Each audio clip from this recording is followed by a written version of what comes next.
Good evening students. आज की हमारी जो क्लास है इसका टॉपिक है fundamental rights versus directive principle of state policy. जो मौलिक अधिकार और राज्य के नीति निर्देशक तत्व उनके बीच में अगर हम कंपैरिजन करें या जो हमारा इनका पूरा कंट्रोवर्सी चली है उस विषय में है।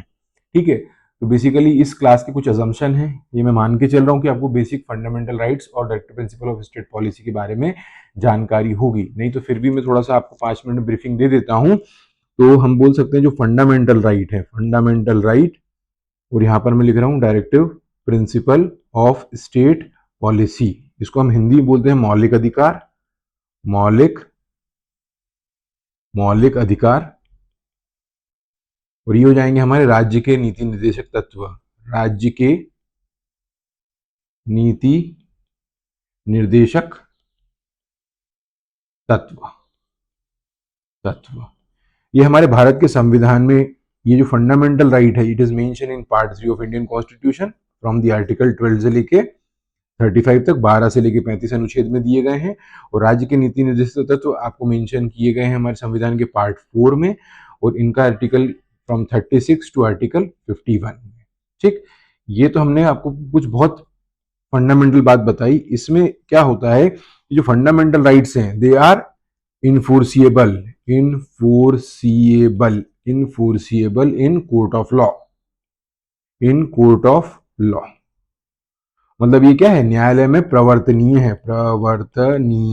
है। ठीक, और ये चीज क्या है, not enforceable in the court of law, not enforceable in court of law. ये हमारी व्यक्तिगत अधिकारों की बात करते हैं, इंडिविजुअल राइट्स की बात करते हैं, इंडिविजुअल राइट्स और लिबर्टी के लिए बात करते हैं। ठीक, और दूसरी बात हम ये बोल सकते हैं कि ये क्या है, ये basically they are very fundamentals, जो हमारे जीने के लिए मूलभूत आवश्यकता है, ये वो अधिकारों की बात की जाती है। ठीक, and this are enforceable in the court of law. और अगर हम यहाँ पर बात करें राज्य के नीति निर्देशक तत्व, तो बेसिकली ये क्या बोला जाता है कि they are not enforceable in the court of law, ये न्यायालय में प्रवर्तनीय नहीं है। ठीक है, हम क्या बोल सकते हैं, they are not enforceable in the court of law but they are fundamental, fundamental in governance. ठीक है, ये not enforceable in the court of law कहां पर मेंशन है, ये आपके आर्टिकल 37 में मेंशन किया गया है। ठीक, और यहां पर अगर हम बात करें ये वाला, तो ये वाले जो हमारे आर्टिकल कहां से दिए हुए, 12 से लेके 35 तक दिए गए हैं। ठीक, तो ये दोनों का नेचर अलग अलग है। बेसिकली हम इसको बोल सकते हैं कि हम क्या बोल सकते हैं, basically these are the political rights, ये राजनीतिक अधिकार हैं। ये हमारे सिविल राइट्स हैं, और हम इसको नेचुरल राइट्स की कैटेगरी में भी रखते हैं, नेचुरल राइट्स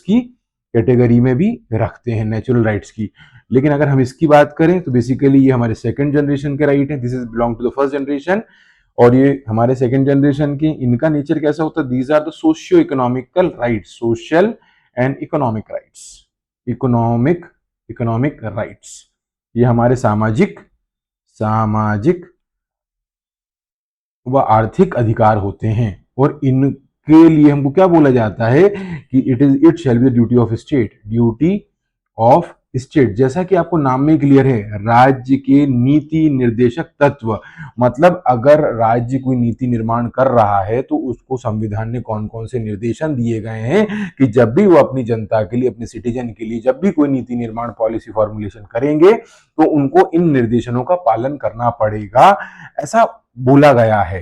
ठीक, करना पड़ेगा, करना चाहिए, पड़ेगा नहीं, करना चाहिए। अगर नहीं कर पाते तो कोई बात नहीं, इसलिए बोला गया not enforceable in the court of law, it shall be the duty of the state and fundamental in the governance, not enforceable in the court of law. तो ये कुछ मैंने बेसिक केवल वही डिफरेंसेस लिए हैं जो मुझे इस टॉपिक को समझाने के लिए आवश्यक हैं। अब देखो बात ये आती है कि हम यहाँ पर व्यक्तिगत के रूप में बात करते हैं और यहाँ हमारे क्या बोलते हैं, ड्यूटी ऑफ स्टेट की बात करते हैं। अब दोनों में से प्राथमिकता किसको दी जाए। ठीक है। ये इंडिविजुअल राइट्स अधिकारों की बात करता है, लिबर्टी की बात करता है, ये सामाजिक आर्थिक हमारे स्टेट वेलफेयर की बात करता है। किसकी बात करता है? स्टेट वेलफेयर की बात करता है। तो अब प्रश्न ये उठता है कि किसको प्रधानता दी जाए, किसकी प्रीमेसी है। ठीक है, तो हमारा ओवरऑल जो आज का लेक्चर है वो इसी ये जो 5 मिनट का जो हमने आपको बताया ये बेसिक फंडामेंटल चीजें थी। और हमारा अब जो पूरा लेक्चर चलेगा कहानी की तरह सुनिएगा बिल्कुल, तो इसका आपको आखिरी में सिनॉप्सिस दे दिया जाएगा। हालांकि जब ये टॉपिक कंप्लीट हो जाएगा तो हम फंडामेंटल राइट और directive principle of state policy के सेपरेट बिल्कुल कॉम्प्रिहेंसिव लेक्चर लाएंगे। Those are beneficial for MPPSC and UPPSC और एनी स्टेट पीसीएस हो। ठीक, तो अगर हम आगे इसी में बात करें तो अब देखो हमारा ये बात समझ में आ गई ना, ये फंडामेंटल राइट्स क्या है और directive principle of state policy क्या है, मौलिक अधिकार क्या है और राज्य के नीति निर्देशक तत्व क्या है। अब हम आगे बढ़ते हैं, इस लेक्चर को हम आगे बढ़ाते हैं। तो देखो कहानी कहां से शुरू होती है। कहानी अगर हम सबसे पहले मैं आपको मेंशन कर देता हूं, फिर मैं आपको कहानी में लेके चलूंगा। ये कहानी सबसे पहले शुरू होती है कौन सी केस से? State of Madras, state of Madras, state of Madras versus versus Champakam, Champakam, Champakam Dorairajan case, Dorairajan case, Champakam Dorairajan case. ये कब का केस है? ये हमारा 1950 1951 का, 1990 50 51 का ये केस आता है साइमल्टेनियसली। अच्छा, ये हम यहाँ पर बात करेंगे। ठीक है, यहाँ पर मैं एक एक केस का और जिक्र करूंगा, हालांकि अभी हमको यहाँ नहीं पढ़ना है। जब हम यहाँ पर freedom of speech and expression, जब हम अनुच्छेद 19 की बात करेंगे तब मैं इसको संज्ञान में लूंगा। मैं अभी आपको नाम मेंशन कर देता हूं, रोमेश थापर, रोमेश रोमेश थापर, रोमेश थापर वर्सेस स्टेट्स। आई बात समझ में? लेकिन इसकी बात हम यहां नहीं करेंगे, हम इसकी बात कहां करेंगे जब हम freedom of speech and expression की बात करेंगे। तो आज का जो हमारा टॉपिक है वो किसके सेंटर्ड रहेगा? वो सेंटर्ड रहेगा state of Madras versus Champakam Dorairajan case. ठीक है, हमको केस बाय केस स्टडी करते हुए चलेंगे। अब अगर देखो ये कहानी कहां से शुरू होती है, देखो सीधी सी बात है, हमको दो चीजों के बीच में लड़ाई कॉन्फ्लिक्ट समझना है। मतलब बेसिकली हमारा ऐसे समझ लो कि एक तरफ ये क्या चीज है, एक तरफ हमारे पास फंडामेंटल राइट है और दूसरी तरफ हमारे पास directive principle of state policy, राज्य के नीति निर्देशक तत्व हैं। अब इन दोनों में क्या चलेगा? Tug of war, fight type की चलेगी। ठीक है, तो इसको हम समझते चलते हैं पूरी कहानी के माध्यम से। ठीक है, तो ये कहानी की जो शुरुआत होती है, कहानी की जो शुरुआत होती है वो आपको देखने को मिलेगा 1927 से। 1927 में हम जानते हैं कि हमारे पास कौन सा प्रोविंस रहा था, ये इसको बोलते हैं मद्रास प्रोविंस। मद्रास प्रोविंस में 1927 में जो हमारा ब्रिटिश गवर्नमेंट है एक ऑर्डर लेके आई थी, जिस ऑर्डर को नाम से जाना जाता है communal communal communal government order, communal government order.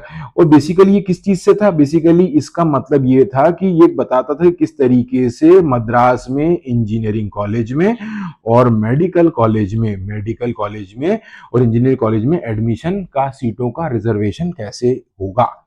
तो बेसिकली ये उस पे बात होती थी। तो फिर हुआ क्या कि जब हमारा 1950 की घटना है, 1950 की घटना है, तो जो श्रीमती जो हम जिसकी हम बात कर रहे हैं चंपकम दुराय राजन, हम किसकी बात कर रहे हैं? चंपकम दुराय राजन।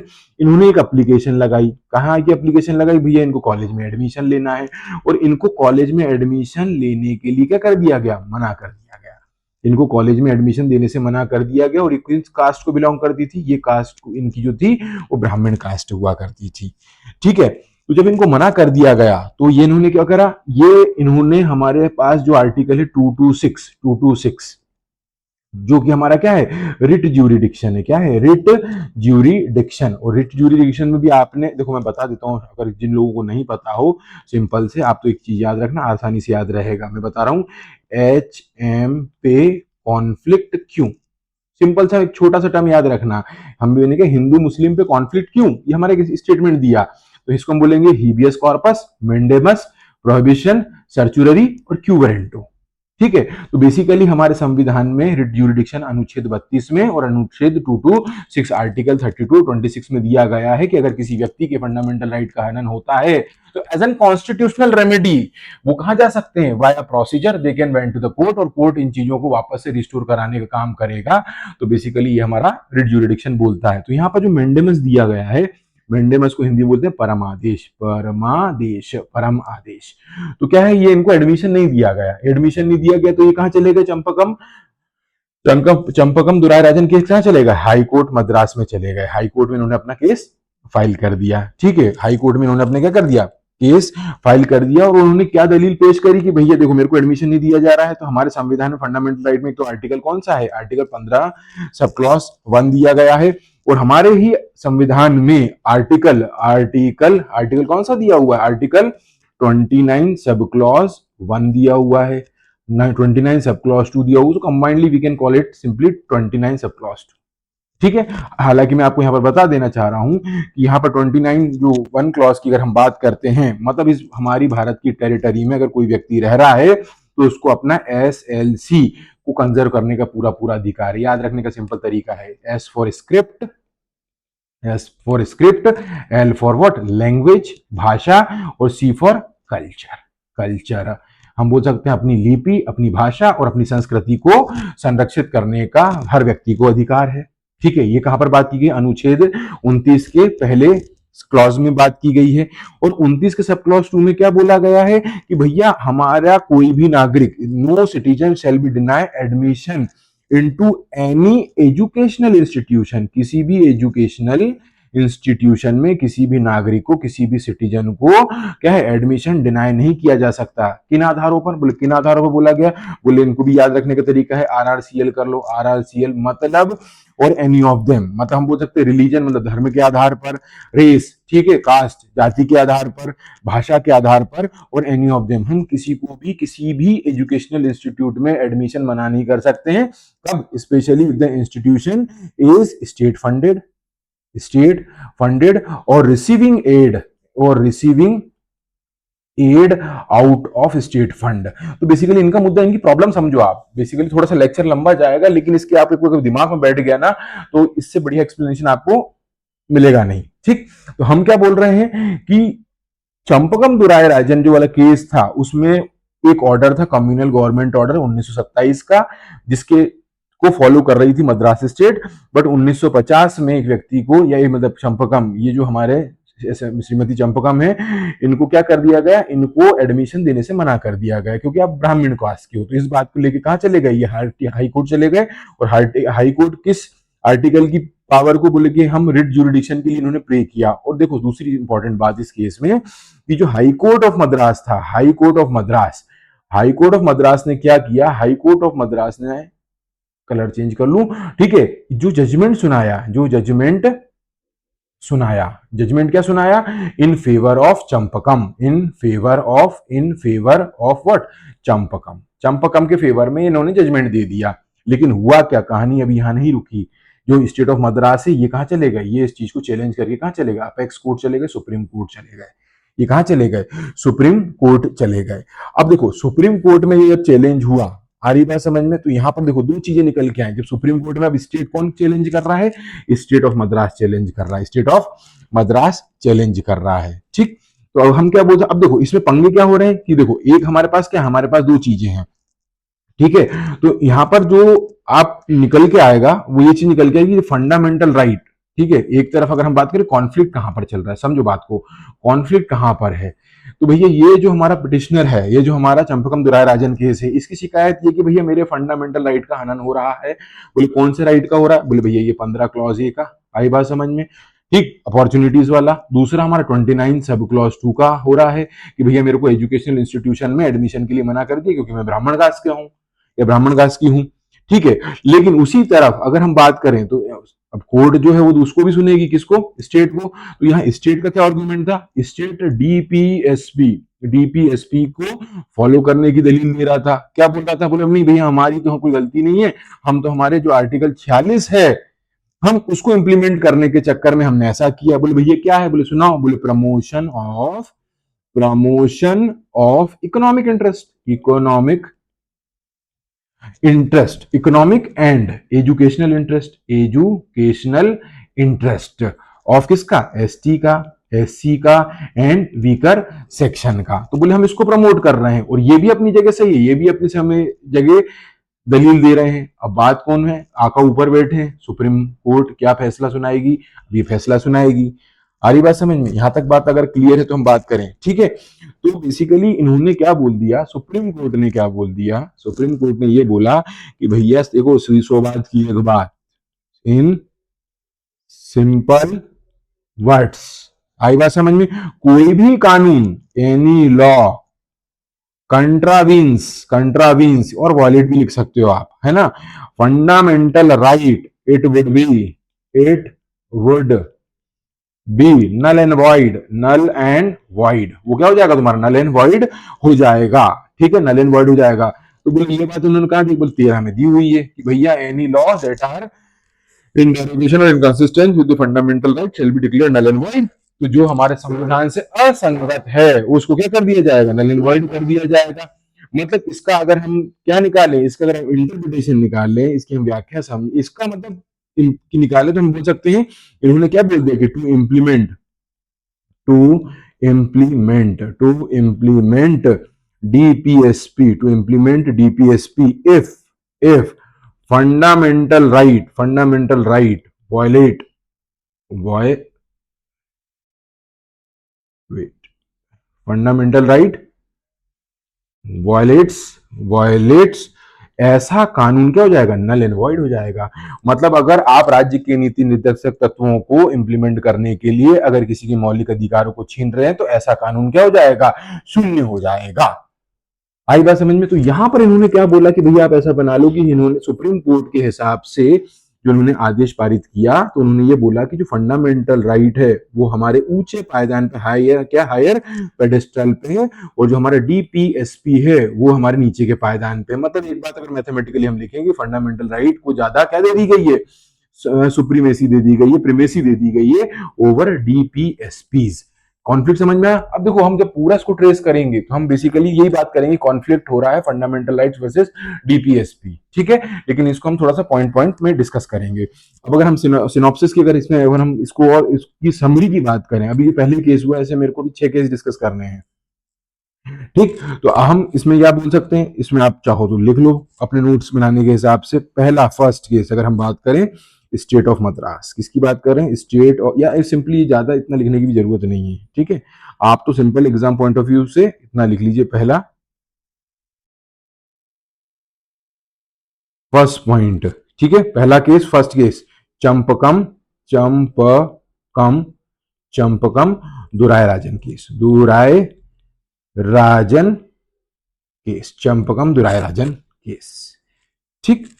कब का है, 1951 का है, ठीक है। अच्छा, साथ में इस केस के साथ और वो बात होती जो मैंने आपको पहले बताया रमेश थापर का केस की बात अपन बाद में करेंगे, ठीक है। तो यहां पर पहला पॉइंट इसमें आ जाएगा कि ये पहला one of the first case, ये क्या है, ये फर्स्ट केस है जो कि किससे डील करता है, which dealt with question of reservation in admission to educational institution, ठीक। तो बेसिकली इसमें आप ये ऐसा बना लो star mark, this decides this decides this decides the question of supremacy between fundamental right and directive principle of state policy. मतलब ये आपका डिसाइड करेगा कि मौलिक अधिकार और राज्य की नीति निर्देशक में प्रधानता किसकी है। और इसी जजमेंट के कारण, कलर चेंज कर लेता हूं, इसी जजमेंट के कारण ब्लू कलर लूंगा, इसी जजमेंट के कारण भारत में फर्स्ट कॉन्स्टिट्यूशनल अमेंडमेंट एक्ट आया 1951 का, फर्स्ट कॉन्स्टिट्यूशनल अमेंडमेंट एक्ट आया, प्रथम संवैधानिक संशोधन, फर्स्ट कॉन्स्टिट्यूशनल अमेंडमेंट एक्ट आया कब, 1951 में, ठीक, और समरी के हिसाब से आप लिख सकते हो यहाँ पर कौन कौन से फंडामेंटल राइट के रिस्पेक्ट संदर्भ बात की गई थी, बोले 15 क्लॉज 1 की बात की गई थी और 29 सब क्लॉज 2 की बात की गई थी। और कौन से डीपीएसपी की बात चल रही थी, डीपीएसपी की बात चल रही थी 46 नंबर की डीपीएसपी क्या है कि टू प्रमोट द इकोनॉमिक, आर्थिक और शैक्षणिक इनके क्या है इंटरेस्ट को, किसके, ST, SC and other weaker section को प्रमोट करना था, मतलब इन दोनों में था। और सुप्रीम कोर्ट ने क्या फैसला दिया, बोले भैया ये सबसे ऊपर है, तो आप ये चीज याद रखिएगा। ठीक, मतलब हम एक चीज बोल सकते हैं यहां पर कि जो हमारा फंडामेंटल राइट है, fundamental right is at higher pedestal, is at higher higher pedestal, pedestal, ये बना देना डायग्राम तुमको।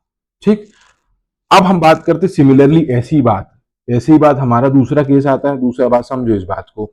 इन Kerala education bill, in Kerala, Kerala education bill, education bill, Kerala education bill, ये कब है, 1957। हालांकि देखो मैं नाम ले रहा हूं, इसको आप नहीं भी पढ़ोगे तो चल जाएगा, लेकिन कई सारे इसमें एजेंडा है। लेकिन केरला एजुकेशन बिल का जो एजेंडा है वो हमारे इस क्लास के संदर्भ में जो पॉइंट है मैं वही ले रहा हूं। तो इसका कोर कॉन्फ्लिक्ट क्या था, कोर कॉन्फ्लिक्ट क्या था, कोर कॉन्फ्लिक्ट वही समझो कि जो स्टेट का गोल है, स्टेट वही हमारे जो आर्टिकल अनुच्छेद 12 में डेफिनेशन दी गई है, स्टेट गोल, स्टेट के क्या है, स्टेट की ड्यूटी क्या है, भैया तुमको डीपीएसपी को इम्प्लीमेंट करना है। तो यहाँ पर किसकी बात कर रहे हैं स्पेसिफिकली, मैं अब डीपीएसपी 45 की बात करूंगा, मतलब मैं directive principle of state policy, that is राज्य की नीति निर्देशक तत्व 45 की बात करूंगा, मतलब free and compulsory education, free and compulsory education, education for childrens, यहाँ एजुकेशन की बात चल रही है। ठीक है, तो दूसरा अगर हम बात करें तो हमारा यहाँ स्टेट, मतलब ये हमारे पार्ट 4 की बात हो रही है, इसके बीच में पार्ट 4 में, और यहाँ पर क्या बात हो रही है, यहाँ पर बात हो रही है माइनॉरिटी इंस्टीट्यूशन की, माइनॉरिटी इंस्टीट्यूशन की बात हो रही है, किसकी हो रही है, माइनॉरिटी इंस्टीट्यूशन की बात हो रही है। और ये कहाँ पर दिया हुआ है, ये सभी को पता हुआ है, 13 क्लॉज 1। देखो जो पहली बार पढ़ रहे हैं, जो पहली बार इस लेक्चर को देख रहे हैं, जिनको अगर ये आर्टिकल याद नहीं है, मैं इसका अलग से लेक्चर बना दूंगा जिसमें मैं आपको सारे आर्टिकल सिर्फ 1.5 घंटे में रटवा दूंगा। ठीक है, लेकिन अभी आपको ये पता होना चाहिए कि यहाँ पर हमारा जो कौन सा है, ये जो आर्टिकल 30 का सब क्लॉज 1 है, मतलब बेसिकली ये डील करता है आपके right of religious and linguistic minority. मतलब हमारे संविधान में दो ही माइनॉरिटी की बात की गई है, एक कौन सी, धार्मिक माइनॉरिटी, और एक हमारी भाषाई माइनॉरिटी, लिंग्विस्टिक और रिलीजियस। मतलब ये दोनों ही माइनॉरिटीज को क्या है, इनके पास अधिकार है to establish and administer institution of their choice. ये हमारा किस किस के वर्सेस चल रहा है, अब ये देखो ये फाइट किस किस के बीच चल रही है, ये 45 वर्सेस 30 सब क्लॉज 1 के बीच में। ठीक है, तो इसी चीज में अब ये लड़ाई हमें, देखो पूरा कोर मुद्दा यही चलेगा कि भैया जो स्टेट के ऑब्जेक्टिव है उनको इंप्लीमेंट करने के लिए ये कई बार क्या करेंगे, ये इनको ओवररन करने की कोशिश करेंगे। और ये हमेशा फंडामेंटल राइट वाले के पास क्या है, जुडिशियल बैक सपोर्ट है, हमारे पास रिट ज्यूरिडिक्शन है, हमारे पास रिट्स पिटिशंस है। तो उसकी ये है पूरी कहानी, बस इस पूरे लेक्चर का क्रक्स इतना सा है। ठीक है, तो भैया कोर्ट क्या बोलते हैं, कोर्ट ने भी कोर्ट की बातें सुनी जाए। ठीक है, कोर्ट ने बोला चलो, इनने बोला मान लिया, चलो हमने मान लिया कि तुम्हारी डीपीएसपी क्या है, नोबल फीचर है। नेहरू साहब ने बोला कि noble feature of the Indian constitution mandatory है, बोले ये भी मान लिया। ठीक है, स्टेट वेलफेयर के लिए बोले ये भी मान लिया। ठीक है, लेकिन बट एफआर को वायलेट नहीं करना है, एफआर को क्या नहीं करना है, वायलेट नहीं करना है। तो इन्होंने भी वही बात बोली जो चंपकम दुराय राजन केस में बोला गया था। ठीक है, तो इन्होंने क्या करा, आप चाहो तो इसको लिखने के लिए ऐसे लिख सकते हो कि भैया चंपकम दुराय राजन वाली केस की बात को एज इट इज दोहरा दिया गया। आई बात समझ में? ठीक, लेकिन केरला एजुकेशन बिल में एक बात की गई है, वो आप चाहो तो लिख लो, हाउ एवर कोर्ट,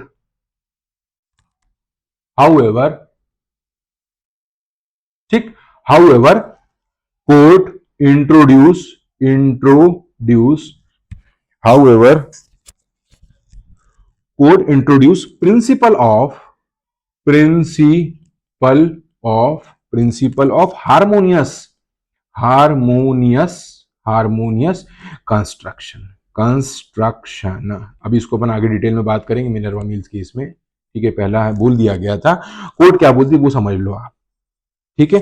देखो हमें है ना कॉन्सेप्ट क्लैरिटी है, ना तो हमको कोई जज बनना है और ना हमको कोई एडवोकेट बनना है, ना केस लड़ने जाना है। हमारा ऑब्जेक्टिव एग्जाम की अंडरस्टैंडिंग हो, सो दैट हमको इंटरव्यू में कोई परेशानी ना हो। हमारा जो भी आप एग्जाम की प्रिपरेशन कर रहे हो, whether it is MPPSC, UPSC और any state PCS, conceptual clarity होना चाहिए। तो कोर्ट ने क्या बोला कि भैया, कोर्ट ने बोला कि डॉक्ट्रिन ऑफ इंटरप्रिटेशन लगाओ। Doctrine, doctrine of interpretation, interpretation बोले क्या होता है ये? बोले कुछ नहीं है, सिंपल सी बात इतना समझ लो कि कॉन्स्टिट्यूशन को इस तरीके से प्रभावित किया जाए कि इन पार्ट 3 में और पार्ट 4 में जितना पॉसिबल हो सके आप आपस में क्या करो, इसमें क्या करो, सामंजस्य बिठाने की कोशिश करो। आई बात समझ में? ऐसा कोई भी प्रपंच मत फैलाओ कि ये इसको डिस्ट्रॉय करने की कोशिश कर रहा है, ये इसको डिस्ट्रॉय करने की कोशिश कर रहा है। ट्राई टू इनके बीच में क्या करो कि आप बिल्कुल मैक्सिमम क्या हो सके, समन्वय स्थापित हो चुके। तो केरला एजुकेशन बिल में भी हम क्या बोल सकते हैं, fundamental right is greater than DPSP. मतलब हमने यही बोला कि ये वही बात दोहरा दी गई जो हमारे चंपकम दुरायराजन की बात में बात की गई थी, ठीक है। हम 1951 से हम बढ़ते चले गए और हम कहां तक आ गए, हम आ गए, ये हमारा कब का था, ये हमारा लगभग लगभग 57 का था। उसके बाद हमारे पास एक अगला लैंडमार्क, मतलब आप मोटा मोटा मान लो 1967 तक, क्योंकि यहाँ पर एक लैंडमार्क केस आएगा, अब उस केस को मैं डिस्कस करने वाला हूँ। तो 1967 में हमारे पास एक लैंडमार्क केस निकल के आता नहीं, थर्ड नंबर का, एक थर्ड नंबर का केस निकल के आएगा, जिसको आप जानते हो IC, IC Golaknath, Golaknath case, ठीक है। ये कब का केस है, ये आपका 1967 का केस है, ठीक है।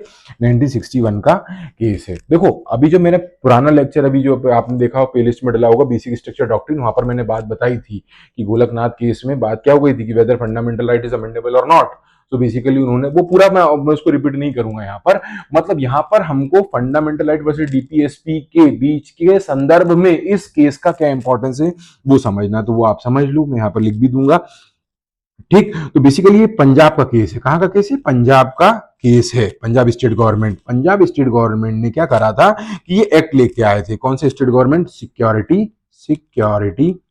Security of land tenure act, tenure act land tenure act कब का था, ये 1953 का था, ठीक। और इनके पास सबसे बड़ी, हमारे पास उस समय पर लैंड रिफॉर्म से वो क्या है, जुडिशियल रिव्यू से बचाने के लिए, अभी हम आगे की पॉलिटी का जब मैं कॉम्प्रिहेंसिव कोर्स स्टार्ट करूंगा तब उसमें देखेंगे शेड्यूल्स के बारे में। तो हमारे पास एक 9th शेड्यूल नाम आता है, 9th, इसको ऐसे लिख लो 9th शेड्यूल, है ना, 9वें नंबर की अनुसूची। मतलब जिस भी केस को, स्पेशली इसका जो पर्पस उद्देश्य था कि हमको लैंड रिफॉर्म करने थे, और लैंड रिफॉर्म उस टाइम राइट टू प्रॉपर्टी क्या था, आपका मूल अधिकार था। तो हम कोई भी रिफॉर्म करने जाते थे तो लोग सीधे सुप्रीम कोर्ट चले जाते थे, तो हमारा वेलफेयर या जो भी ऑब्जेक्टिव रहता था स्टेट का वो नहीं हो पाता था। तो बोले नया फर्स्ट कॉन्स्टिट्यूशनल अमेंडमेंट के साथ में एक 9th शेड्यूल भी एड किया गया था। बोले कि कोई भी अगर कानून को जुडिशियल रिव्यू से बचाना है, न्यायिक पुनरावलोकन से बचाना, तो उठा के 9th शेड्यूल में डालना, ठीक है। यहां तक की बात क्लियर है। तो 9th शेड्यूल में इसको 9th शेड्यूल बना दिया गया था। तो ये जो एक्ट आया था इसको 17th कॉन्स्टिट्यूशनल अमेंडमेंट एक्ट से ये 1964 में इसको 9th शेड्यूल में डाल दिया गया। कहां डाल दिया गया, 9th शेड्यूल में डाल दिया गया, 9th शेड्यूल में डाल दिया गया। ये थोड़ा सा बैकग्राउंड है, ये आपको नहीं भी समझोगे लेकिन सुन लो जानकारी के लिए, अच्छा है ये, ठीक है। तो बेसिकली जो गोलकनाथ केस था वो क्या का था, ये था कि भैया कि हम फंडामेंटल राइट को अमेंड कर सकते हैं या नहीं कर सकते। Basically deal with the power of parliament to amend the fundamental right. आई बात समझ में, ये था, ठीक है। और इसके लिए हम एक पॉइंट लिखते हैं, हम क्या लिखते हैं कि ये जजमेंट जो प्रोवाइडेड था ये prospective over ruling of law है। लॉ का टर्म लेकिन सिंपल भाषा में समझ लो, अगर आज कानून पास किया जा रहा है, तो उसका प्रभाव आज दिनांक से आगे का होगा, लेकिन उस दिनांक के पहले के जो भी अगर काम किए गए हैं और वो आज के बनाए हुए कानून से असंगत हैं, तो उसमें कोई परिवर्तन नहीं आएगा। और इसका ऑब्जेक्टिव मात्र रहता है कि प्रशासनिक अवस्था से बचने के लिए। और यहाँ पर इन्होंने इस पे क्या, जब गवर्नमेंट पे क्या ब्लेम लगे, यहाँ पर कलरेबल लेजिस्लेशन, ये कलरेबल एक्सरसाइज। कलरेबल का मतलब होता है लीपा पोती वाला। सिंपल सी बात होती है कि कोई काम आप डायरेक्टली नहीं कर सकते हैं, तो कायदा ये कहता है कि उसको इनडायरेक्टली भी नहीं करना है। इफ कोई भी चीज अगर प्रत्यक्ष रूप से अगर आपको नहीं करना है, तो आप अप्रत्यक्ष रूप से भी नहीं कर सकते हैं। तो अभी आप चाहो तो आप खुद सर्च करिएगा, नेक्स्ट वीडियो में हम डील कर लेंगे, या किसी को डाउट हो तो कमेंट सेक्शन के माध्यम से पूछा जा सकता है, what is colourable, doctrine of colourable legislation. ठीक, अब आगे बढ़ते हैं, हुआ क्या। ठीक, इसमें आप एक वर्ड लिख लीजिए इस गोलकनाथ के केस में कि in this case, Supreme Court completely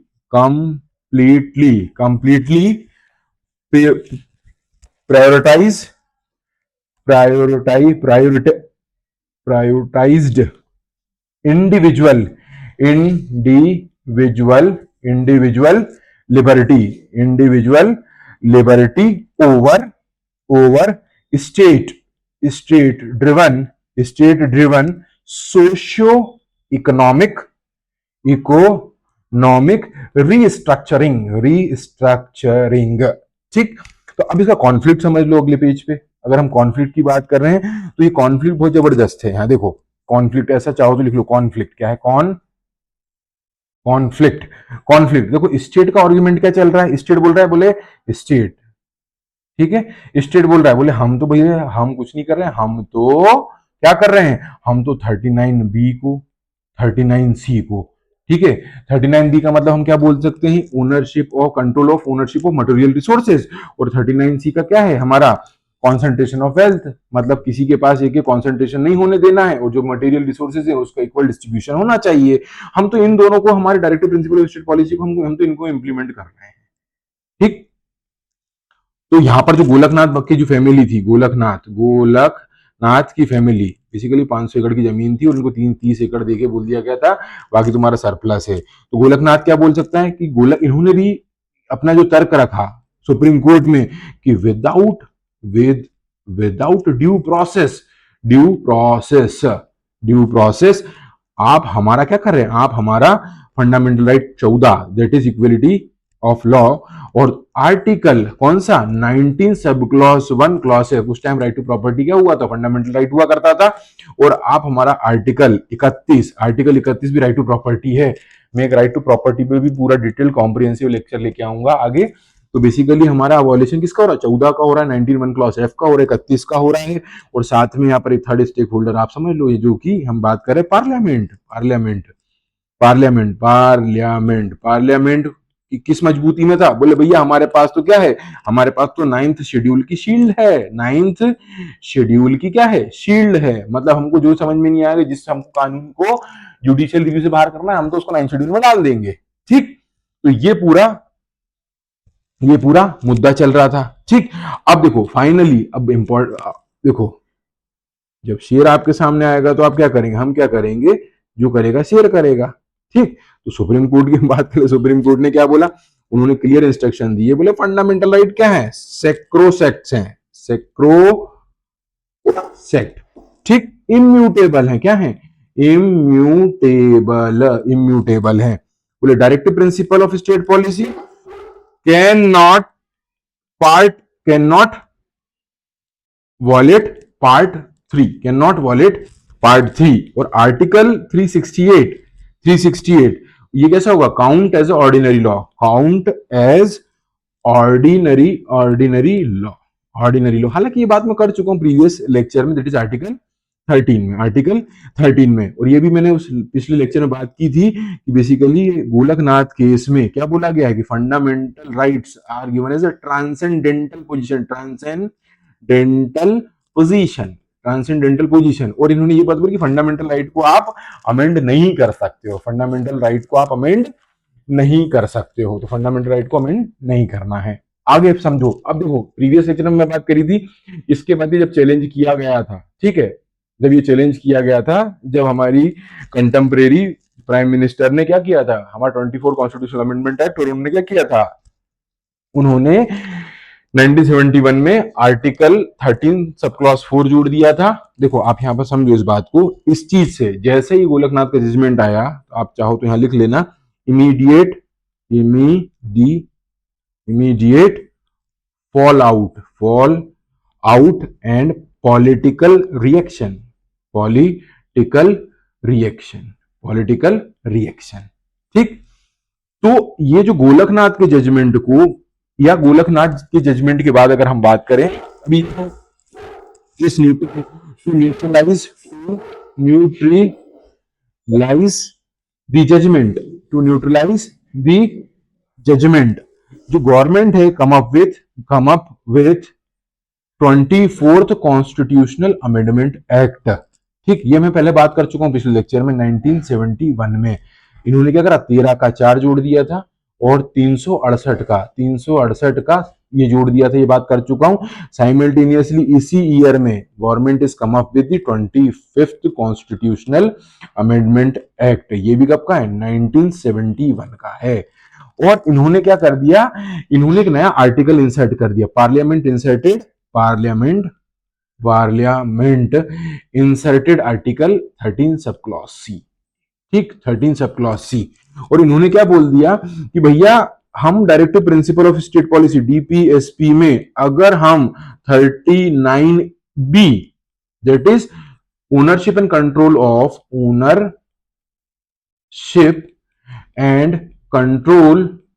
off material resources, अगर इसको इंप्लीमेंट करना है या 39C को मुझे इंप्लीमेंट करना है, that is to prevent the concentration of health, तो हम क्या कर सकते हैं, तो हम ऐसा कानून ला सकते हैं जो हमारे फंडामेंटल राइट को वॉलेट करता हो, तो ये ऐसा चलेगा। तो बेसिकली इस जजमेंट को नलिफाई करने के लिए the government of India is come up with this 25th constitutional amendment act in 1971। ठीक, तो यहां पर आप चाहो तो नोट कर लीजिए इस बात को, मैंने समझा तो दिया ही है आपको। ठीक, if law passed to implement इस law is passed to implement the socialist DPSP, राज्य की नीति निर्देशक ऑफ किसके, जैसा कि मेरा 39B और 39C, it can not be declared void. आई बात समझ में, इवन इफ इट वायलेट्स, ठीक, कौन कौन सा, फंडामेंटल राइट, बोले भले 14 का हनन होता हो, भले 19 का हनन होता हो, चाहे राइट टू प्रॉपर्टी का हनन होता हो, ये इक्वलिटी का है, ये फ्रीडम ऑफ स्पीच एक्सप्रेशन का है, और ये आपका प्रॉपर्टी का है। ठीक है, तो इन्होंने क्या बोल दिया कि भैया अगर हम कोई भी कानून ऐसा ला रहे हैं जो इसको इंप्लीमेंट करने के लिए है, और ऐसा करने के दौरान अगर मान लो हमको इसका वायलेशन भी करना पड़ रहा है, तो हम वो नल एंड वॉइड नहीं होगा।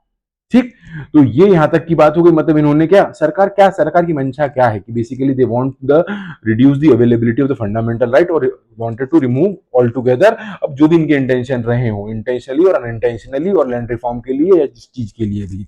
ठीक, तो इस कॉन्फ्लिक्ट को रिजॉल्व किया गया। इस कॉन्फ्लिक्ट को का अगर हम बात करें, इसके बाद ये कब की घटना है, ये 1971 की घटना है। इसके 1973 में आता है तुम्हारा केशवानंद भारती केस, और ये भी हम बात पिछले लेक्चर में कर चुके हैं कि भैया if you want to amend, you amend entire constitution, but don't touch that part that form the basic structure, जो उसकी आइडेंटिटी, जो उसकी सूल बताता है। आई बात समझ में। तो इसी के बाद हमने क्या पढ़ा था, डॉक्ट्रिन ऑफ बेसिक स्ट्रक्चर आया था, डॉक्ट्राइन ऑफ बेसिक स्ट्रक्चर। ठीक, अब बात क्या होती है कि समय आगे बढ़ता है 1973 के बाद 3 साल आगे की अगर हम बात चलें सरकार फिर। ठीक है, तो सरकार क्या करती है कि इस सरकार देखो, सरकार कम अप विद दी, अगर हम 5th केस की बात करें या 5th इवेंट की बात करें, 42nd कॉन्स्टिट्यूशनल अमेंडमेंट एक्ट लेके आती है 1976 में। ठीक, मतलब इसको हम बोल सकते हैं कि ब्लैंकेट सुप्रीमेसी टू डीपीएसपी मतलब है ना, राज्य की नीति निर्देशक तत्वों को सुप्रीमेसी देने के लिए गवर्नमेंट क्या लेके आई। हालांकि ये बहुत सारे अमेंडमेंट आए थे, लेकिन मैं सारे वही बात करूंगा। देखो, मैं जो भी टॉपिक पढ़ा रहा हूँ उसके कंसर्न में उस केस से जो रिलेवेंट पॉइंट होंगे वही उठा के मैं बता रहा हूँ आपको। ठीक है, तो government aggressively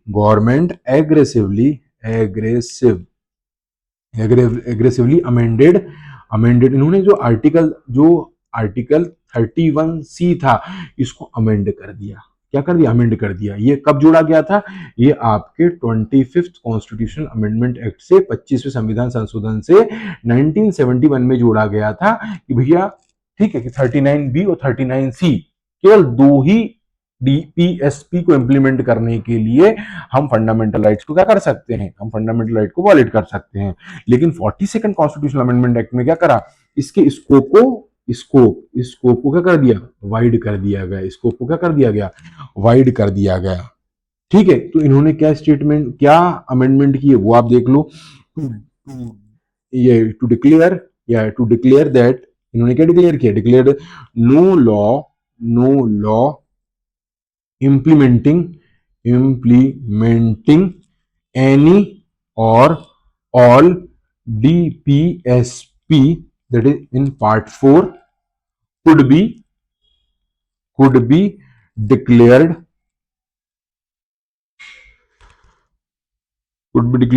void for violating fundamental right. Could not आना चाहिए, could not be declare wide. मतलब सिंपल भाषा में इसको समझ लो कि भैया अब ये इसमें क्या करा कि जो 31C का है इसका क्या बना दिया, इसके एम्बिट को बढ़ा दिया गया। एम्बिट को बढ़ा दिया गया मतलब कि जो हमारे 25th में क्या था कि जो 39B और 39C को इंप्लीमेंट करने के लिए आप फंडामेंटल राइट को वॉलेट कर सकते हो, लेकिन इसके तहत क्या बोल दिया गया, इसके तहत बोल दिया गया भैया अब कोई भी डीपीएसपी ठीक है, को इंप्लीमेंट करने के लिए अगर हम फंडामेंटल राइट स्पेशली 14, 19 और 31 को अगर वॉलेट करना पड़े तो हम करेंगे। तो बेसिकली एक शब्द में बोल सकते हैं कि by 42nd constitutional amendment act the government try to widen the scope of article 31 sub clause C. ठीक, लेकिन ये मनमानी भी इनकी ज्यादा समय तक नहीं चली। मतलब बेसिकली ये क्या पोर्ट्रे करना चाह रहे हैं, DPSP is greater than fundamental right. ये मनमानी भी ज्यादा समय तक नहीं चली। कब की घटना है ये आपके 1976 की है। उसके बाद अगर हम बात करें 1980 में, कब की बात है ये, 1980 में the judicial strike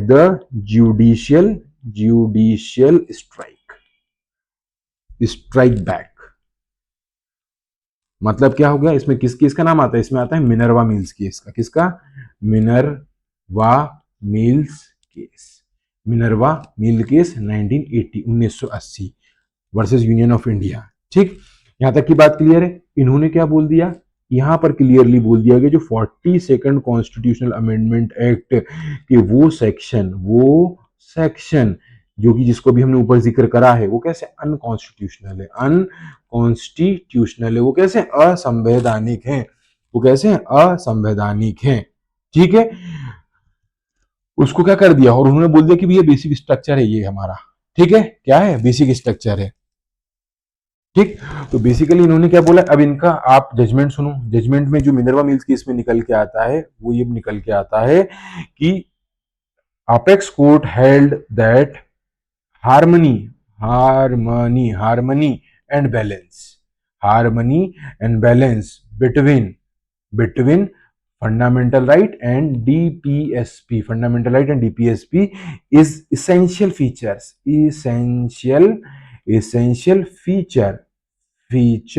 of basic structure।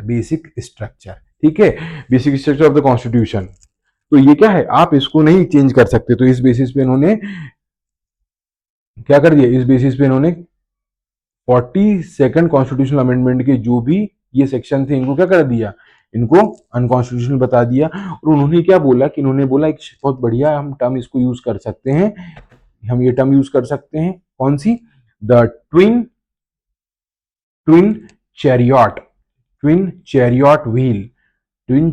Wheel. अरे मतलब एक रथ की क्या है, एक सिक्के के दो पहलू हैं, दो पहियों के समान है। ठीक है, तो आप यहां पे चाहो तो नोट कर लो, Indian constitution is founded on the bedrock of balance between part 3 and part 4 both must be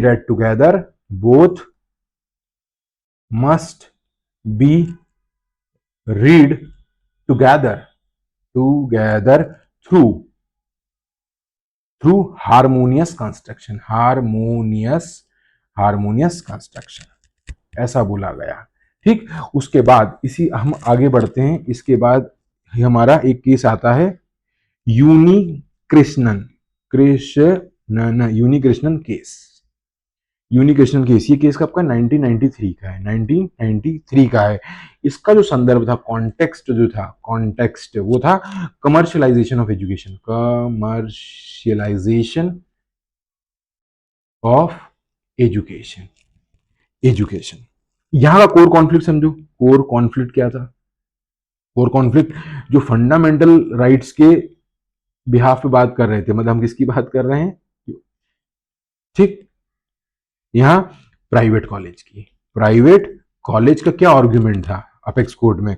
वो बोल रहे हैं कि भैया आप एक बात बताओ कि basically state try to regulate the fees of the colleges, बोले हम रेगुलेट करेंगे। तो भैया बोले प्राइवेट कॉलेज है, हम अपना काम कर रहे हैं, तो हमारे पास भी तो कोई आर्टिकल है, कौन सा हमारे पास अधिकार है? बोले 19 का 1 और सब क्लॉज जी क्या बोलता है? Right to practice, right to practice profess, किसी भी प्रोफेशन को हम कन्वे कर सकते हैं या कंटिन्यू कर सकते हैं। तो बात इनकी सही थी। इसके बाद इन यहाँ पर जो स्टेट था, स्टेट इस चीज की बात बोलेगा नहीं भैया हमारे तो डीपीएसपी के क्या है, ऑब्जेक्टिव है, हमको वो पूरा करना है। तो यहाँ पर अपेक्स कोर्ट ने बहुत बढ़िया जजमेंट आपको देखने को मिलेगा। इस बार क्या करा? इस बार अपेक्स कोर्ट ने इस बार क्या कर दिया? इंटरलिंक कर दिया, इंटरलिंक कर दिया। इंटरलिंक कर दिया मतलब ये 5 बेंच की जज थी और उन्होंने क्या बोला कि फंडामेंटल राइट और directive principle of state policy, भैया ये दो अपोजिट फोर्स नहीं है। आई बात समझ? अपोजिट फोर्स नहीं है। उन्होंने क्या बहुत अच्छी बात बोली कि फंडामेंटल राइट्स आर मीन्स, क्या है ये मीन्स हैं to achieve the goals laid down in DPSP। मतलब क्या है कि जो फंडामेंटल राइट है वो क्या है? मीन्स है, माध्यम है। किन उद्देश्यों को पूर्ति करने के लिए? वो उद्देश्य जो राज्य के नीति निर्देशक तत्व में दिए गए हैं। ये जो कम्युनिकेशन केस कब का था? 93 का था। ठीक, तो यहां पर ये हमारी यहां पर इसकी जर्नी खत्म होती है। मतलब यहां पर फंडामेंटल राइट को और डीपीएसपी को क्या कर दिया गया? बोले भैया हार्मोनिक कंस्ट्रक्शन कराओ और मीन्स और एंड से कंपैरिजन किया गया है, मीन्स और एंड से कंपैरिजन किया गया है। अब इसकी आप समरी देखो। अगर हम समरी की बात करें, इस पूरी समरी की बात करें, समरी, ठीक, शॉर्ट समरी, पूरे लेक्चर की समरी की बात करें तो यहां पर हम बोल सकते हैं कि अगर हम अर्ली एरा की बात करें, अर्ली एरा की बात करें, स्टार्टिंग टाइम की अर्ली एरा की बात, मतलब हम कौन से टाइम की कर रहे हैं? मतलब हम समय बात करें 51 से लेके कब तक? ये 66 तक के इस टाइम पीरियड की बात कर रहे हैं। तो हमने कौन सा केस देखा? यहाँ पर हमने देखा चंपकम, ये वाला केस देखा और इसमें हमने क्या कंक्लूजन देखा कि फंडामेंटल को हमने हायर पेडिस्ट्रियल पे रखा था डीपीएसपी से, ये हम पूरा डिस्कशन कर चुके हैं। मतलब यहाँ पर क्या बोलती, फंडामेंटल राइट्स को कोई भी नहीं अमेंड करना है। ठीक, मतलब इस संदर्भ में फिर हमारे पास फ्रिक्शन वाला, फ्रिक्शन मतलब थोड़ा रेजिस्टेंस कहां देखने को मिलता है? 1961 के केस में। कौन सा केस है? Golaknath case, Golaknath case. इसमें क्या फंडामेंटल राइट को क्या कर दिया? लॉक कर दिया भैया, फंडामेंटल राइट्स आर नॉट, मतलब उनको हम अमेंड नहीं कर सकते, अनअमेंडेबल। मतलब ये हम पढ़ चुके हैं पहले भी। फिर हमारे पास क्या होता है, जब इनको ये बात सरकार को पसंद नहीं आए तो सरकार क्या करेगी? रिटेलिएट करेगी। क्या करेगी? रिटेलिएट मतलब प्रतिक्रिया करेगी। प्रतिक्रिया आपको देखने को मिलती है 1971 में, किस रूप में? 25th कॉन्स्टिट्यूशनल अमेंडमेंट एक्ट के रूप में। ठीक है, कि डीपीएसपी को प्रोटेक्ट करने के लिए और स्पेशली कौन से वाले को? 39B को और 39C को स्पेशली प्रोटेक्ट करने के लिए गवर्नमेंट ने क्या करा? गवर्नमेंट एडेड 31C ऐड कर दिया गया। ठीक, इसके बाद अगर रिटेलिएशन क्या, ओवर रीच की बात करें, ओवर रीच की बात करें तो ओवर रीच आपको कहां देखने को मिलता है? आपको ये 1976 में देखने को मिल जाएगा। कब? 42nd कॉन्स्टिट्यूशनल अमेंडमेंट एक्ट के तहत। मतलब क्या बोला? सारे के सारे जो डीपीएसपीज हैं वो क्या है? सब ऊपर है किससे? फंडामेंटल राइट से। मतलब क्या करा? एम्बिट ऑफ 31C को क्या कर दिया? वाइडन कर दिया गया।